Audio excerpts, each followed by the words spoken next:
So, ayan guys, ang mga figurines ko. Ayan, mga figurines collections ko.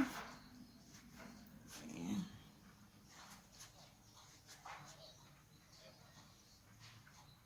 Ayan.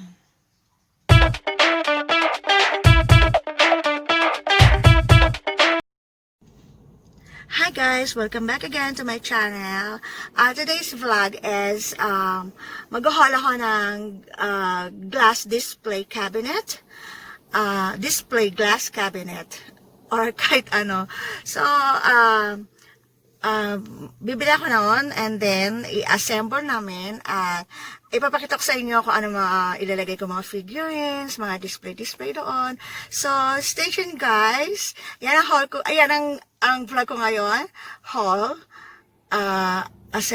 assembling the cabinet and basta panoorin nyo na lang guys kung maganda ba siya, yung nabili kong glass cabinet, kung maganda ba yung mga nilagay kong mga pang-display. So stay tuned guys! Keep on watching, stay with me.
Guys, nandito na kami sa house. Mag-unboxing na kami.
So guys, ayan, gawa na na-assemble na ang glass display cabinet.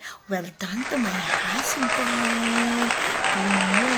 So, lagyan na natin siya ng pang-display. Ito, pakita ko sa inyo yung mga pang-display ko.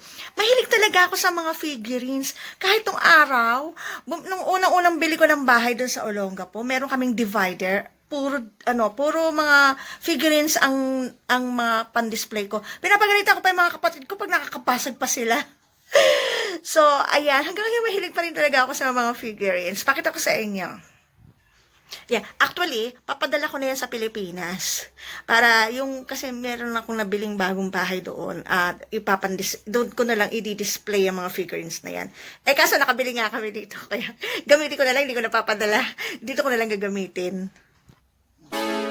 So, ayan guys, ang mga figurines ko.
So, ayan guys, naayos ko na ang cabinet.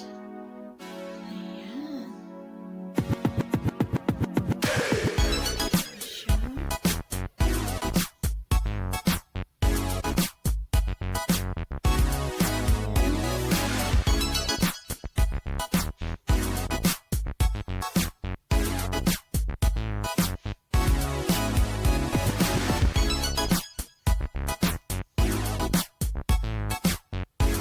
Siya.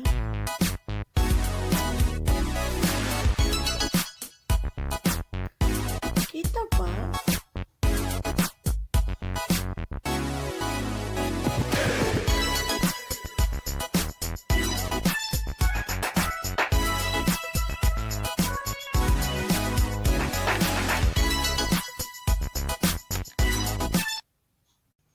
So, ayan guys, naayos ko na. Ayan. Totoo ako. Ang nakakita na ako. Sana nakita din kayo. Actually, meron pa ako mga plates. Mga maliliit. Nakabalot na. Kasi nga ipapadala ko nga sa Pilipinas. Kaya, eto na lang lalagay ko. Wala nang plates pa. Sige guys, ayan. Thank you for watching, guys. See you on my next vlog. Bye, everyone. Keep safe, everyone. Bye. See ya.